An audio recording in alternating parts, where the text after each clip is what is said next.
अरे जूही के फोन।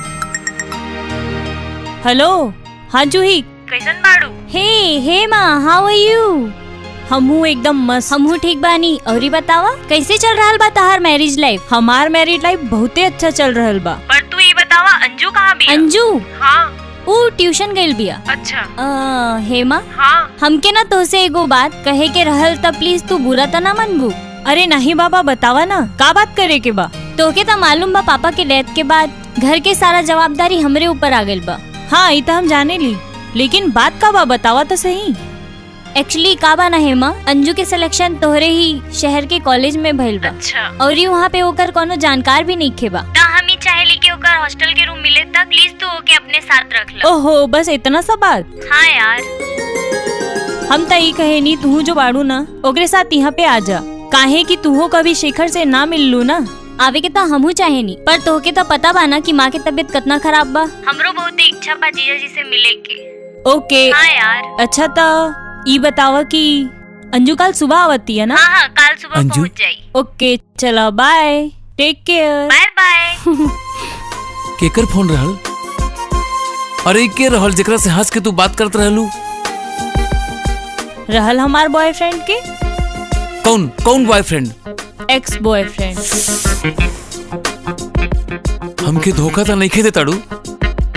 दीता हम सोच भी ना सकेनी तू ऐसा करबू।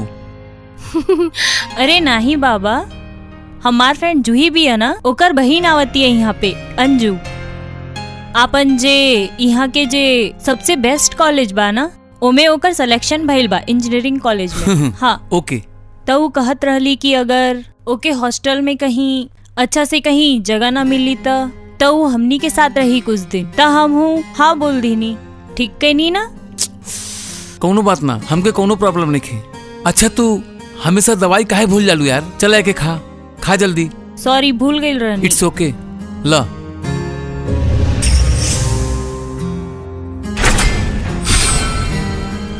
खुश? यस।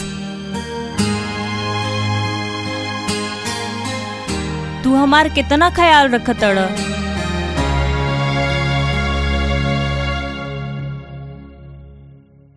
हाँ, हमहू अच्छा बानी। और तू बतावा उहाँ सब कैसन बाड़े? उहाँ सब ठीक बा दीदी। अच्छा, ओके। अब हम तो क्या अपन पतिदेव से मिलावतनी, यानी तहार जीजू से। वाओ, पतिदेव? हाँ। हाँ, पतिदेव। ल ये आ गई, देखा? शेखर, इसे मिला। ये भी हमार सहेली जूही के छोट बहन अंजू। और ये अंजू, तू ऐसे मिला, ये बाड़े हमार पतिदेव शेखर। हाय। तू हमेशा की तरह दवाई खाए के काहे भूला जालू? अरे हाँ। ला खा पहले। दी। पानी पीला। लागत दीदी की तबीयत कुछ ठीक नहीं खे बा। कहीं हमरा खातिर का परेशानी तो ना हुई? देखा तार जिया जी हमार कितना ख्याल करे। हाँ दीदी, सच में बहुते प्यार करेले हमसे। अरे हमार तारीफ बाद में करी, पर रोज दवाई जरूर खा लिहल करा। सेहत नीमन रही ना तो सब कुछ अच्छा होई। ओके बाबा, खा लिहल करब। ठीक बा, चल अंजू हम तो के तोहार रूम दिखावतनी। चली दीदी। आवा चली। जी दीदी। चलो तू फ्रेश हो जा, फिर सब मिल के खाना खाइब जा।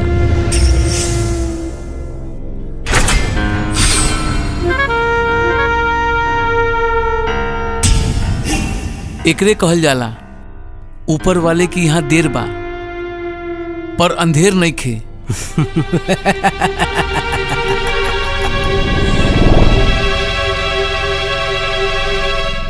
का बात बा यार, खुशबू नहीं खे जात बा खाना के। आज खाना तो बहुते अच्छा बनौले बाड़ू। खाना? अरे खाना हम नहीं बनौले हैं, आज खाना अंजू बनौले भी। अंजू ने? हाँ। अब जब दीदी हम अइले बानी तो सबो काम हम संभाल ले, रउआ सिर्फ आराम करी। ओके बाबा। अब चला छोड़ी सब बात के, तो के सुबह कॉलेज जाए के बा ना? हाँ दीदी। हाँ तो चला। ए हेलो, का तू भी भुला गईलू? तोहके तो दवाई खाए के बा ना, चला निकला। ओह सॉरी, हम भूल गई नहीं। हाँ, हम जाता नहीं दवाई खाए। और ये अंजू तू भी चला। हाँ दीदी, आवत नहीं। पता नहीं दीदी के आखिर का भइल बा। जिया जी इनकर कितना ख्याल रखेले। ओके जिया जी, good night. Good night. Oh sorry, I am so sorry. It's okay. I am really sorry जीजू। अरे नो प्रॉब्लम।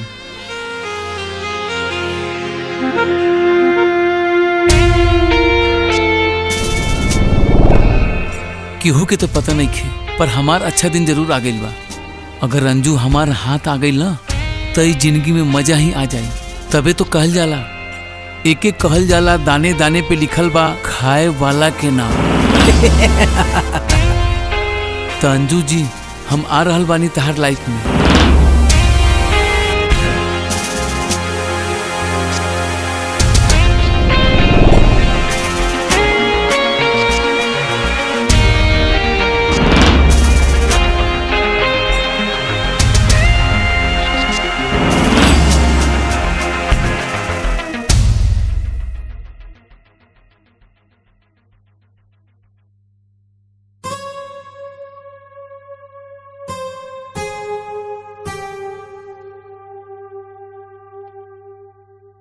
अरे अंजू, तू कब अइलू?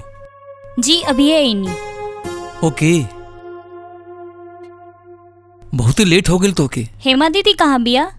वो दवाई लेके अभी सुततिया। ओके। तू थक गई होबो। हाँ जीजू। तो हम तोहरा बदे कॉफी लेके आवतनी। हाँ।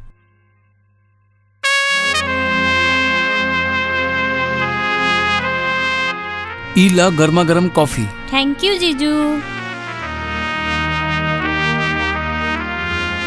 जीजू, रउआ दीदी से बहुते प्यार करेनी ना? हाँ, बहुते प्यार करतनी। जीजू एगो बात पूछी?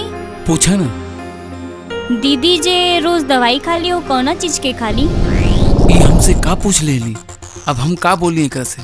काहे ना अब इनका के यही बहाने से अपन जाल में फंसावल जाए। शायद इससे अच्छा मौका दोबारा हमके कबो ना मिली।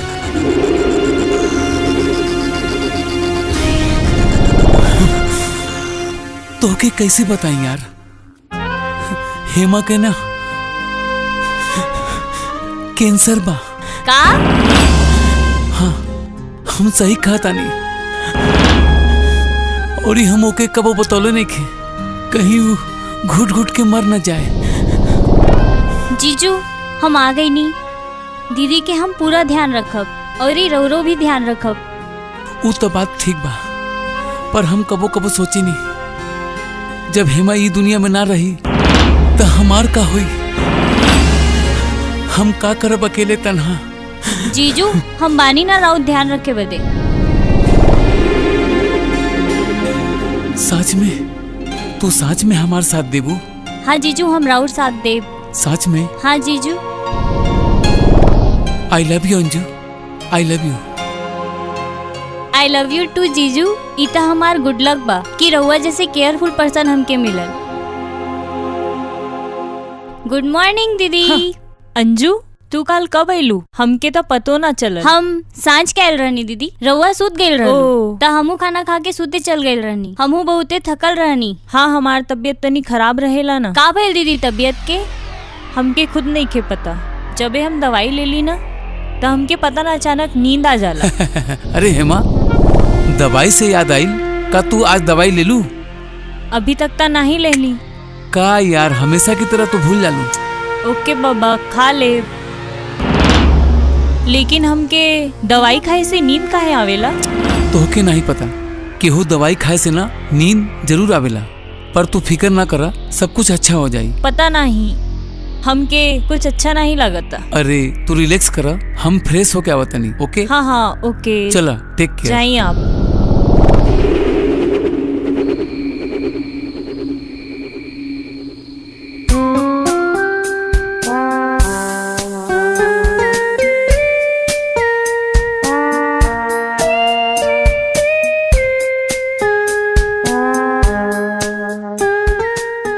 जीजू, ई जे करतानी गलत नहीं के ना करतानी?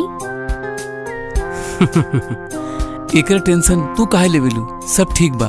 श्योर जीजू? हाँ हाँ श्योर। आई लव यू जीजू। I love you two.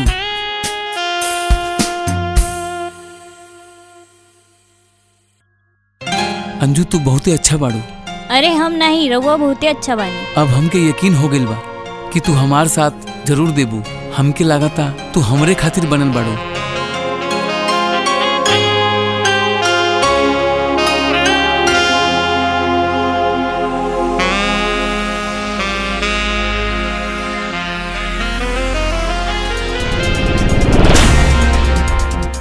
Shekhar, Anju, अरे ये कहाँ से आ गई? तू दोनों का करतड़?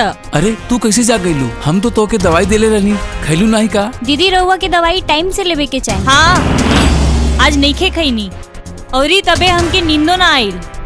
तू हमके नींद के गोली देत रहला। अरे नहीं नहीं, तो के शर्म नहीं खे आवता? नहीं दीदी, जीजू तो रहुआ के कैंसर की दवाई खिलावेले। रहुआ के कैंसर बा का? पर जीजू तो रहुआ के बतौले नहीं। हमके कैंसर नहीं खे बा। तू हमरा संगे ऐसे काहे कैला हेमा शेखर? तू गलत सोचा तड़ू, हमारी बात तो सुना। हम कुछ सुनल ना चाहता नहीं। शेखर, तू यहाँ से अभी चले जा। पर हेमा, तू हमार प्यार और भरोसा के इसीला दिले हेमा बाड़ा। हमके एगो मौका तो था, प्लीज हमके माफ कर दा। हम तो के माफ कर दी। ई का हो रहल बा? ये सब देख के हम तो के माफ कर दी। हमके कुछ समझ नहीं आ रहल बा। हेमा सुना ना प्लीज, हमके माफ कर दा प्लीज। हेमा तू अभी शांत हो जा प्लीज। चली जाए यहाँ से, हम कहता नहीं चली जा।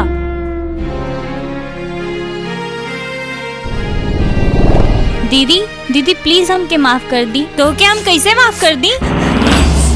तू एक बार भी ना सोचलू कि तू का करता डू?